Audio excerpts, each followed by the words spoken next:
تنسى الإعجاب والاشتراك في القناة.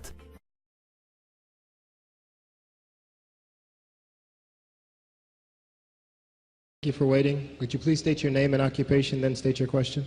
I'm Sakina D'Souza, and I'm a Catholic. I believe Brother Yusuf was a Catholic before. I would like to ask him the simple question. He was brought up like a Catholic, but what made him change? Doesn't he believe that the Messiah is true, or did he ever feel that the religion, Catholic religion, has not brought up any Messiah and the Bible is false? I would like to just know what that means, because he said he was a Catholic before and now he has become a Muslim. What made you change?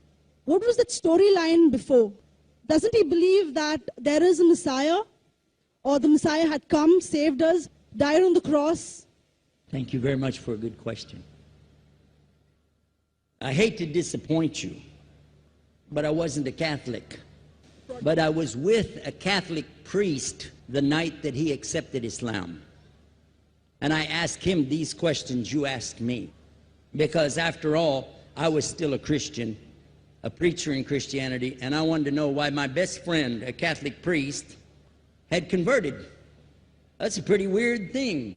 A Catholic priest is not like a regular preacher in the Protestant religion. A Catholic priest has given up everything.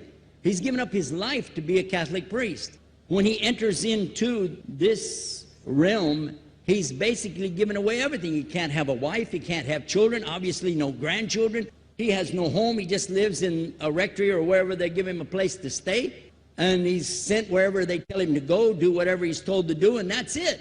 And he cannot disobey the Pope, otherwise they can kick him out of the religion, and if they do, he's excommunicated and he goes to hell forever. So how would a person like this want to become one of those Muslim terrorists? That's what I wanted to know. He explained in a very few beautiful words something that I came to learn for myself.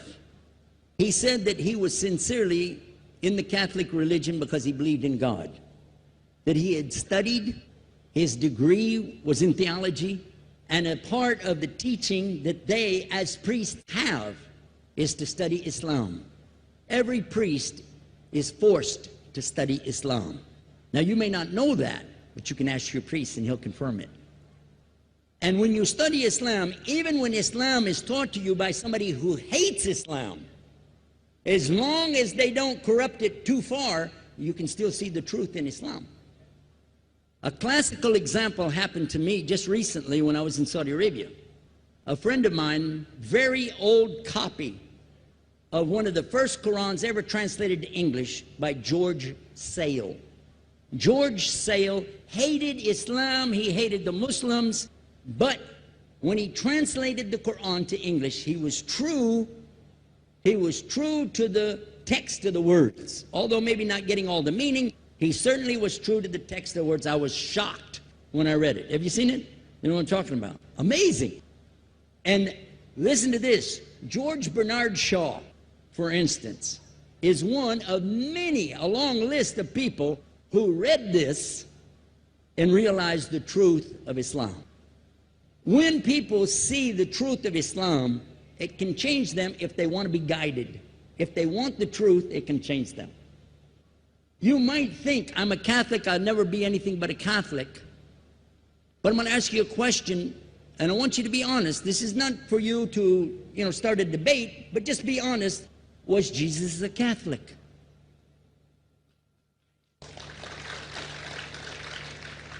And it's not open to debate, so there's no point in opening that up, because you know and I know he wasn't.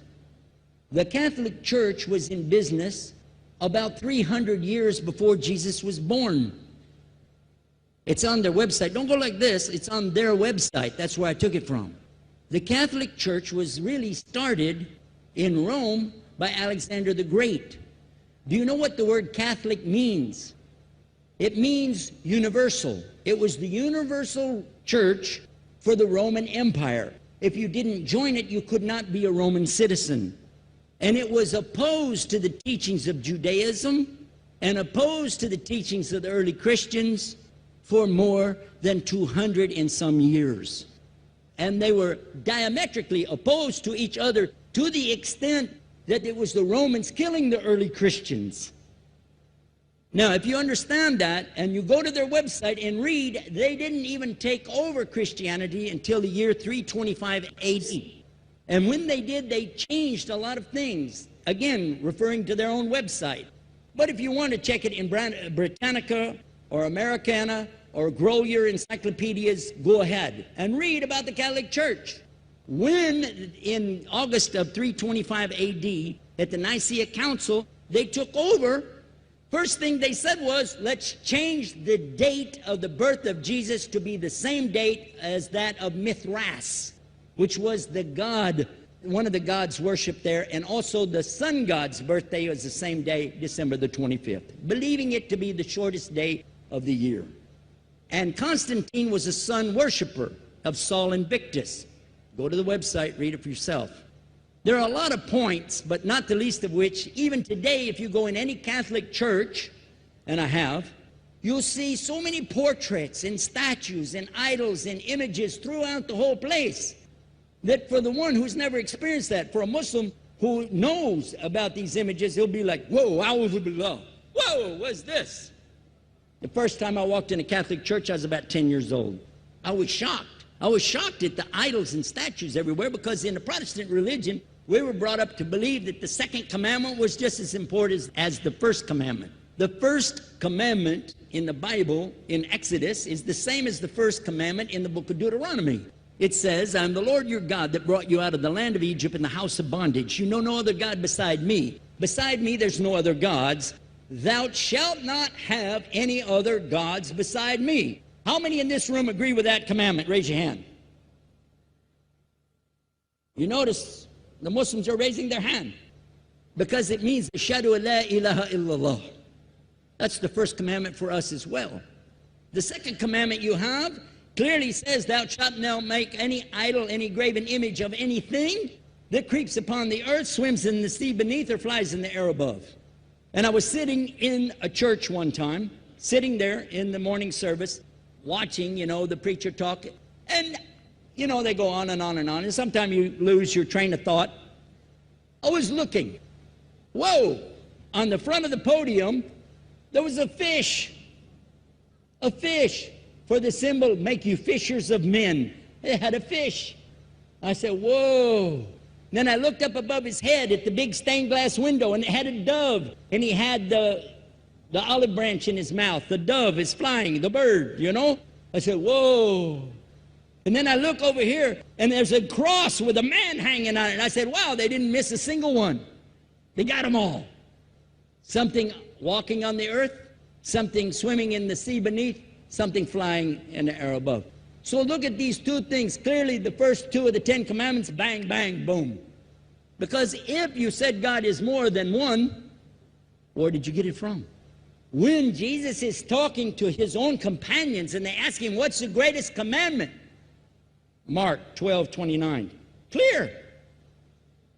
The greatest commandment is to know, O Israel, the Lord your God is one God. And you have to love him with all your heart and all your mind and all your strength. And this is no different from what Prophet Muhammad ﷺ was saying, the same thing to his people. Same thing I mentioned in the lecture. This is certainly for us the same. So what you see is Muslims practicing the commandments, and you see people claiming the commandments but practicing something else.